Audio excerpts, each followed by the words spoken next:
Today is the Ridván, the holiest day in the Baha'i calendar. At the House of Worship in Sydney, the Baha'i community have come together to celebrate. We spoke to Mehrzad Mumtahan about his experience as a Baha'i in Iran. It's very hard for us to study or to work, to get passports. A lot of discrimination based on religious sort of views. I was expelled from school when I was in year 10, and of course all of the Baha'i children were expelled from educational institutions, from kindergartens to universities. Dr. Ahmed Shaheed, the UN Special Rapporteur, raised his concerns about the persecution of Baha'is in his March report to the Human Rights Council.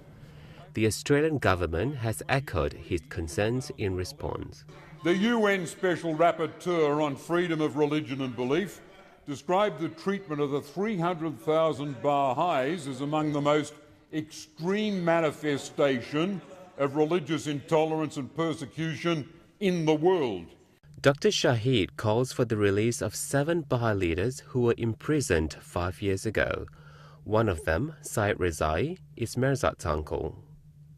As far as I know, during the whole 5 years that they have been imprisoned, they've had only access to 1 hour of legal representation.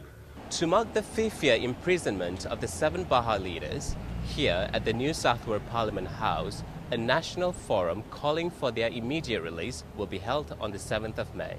The Australian Baha'i community hope the Baha'is in Iran can gain the freedom that is enjoyed here.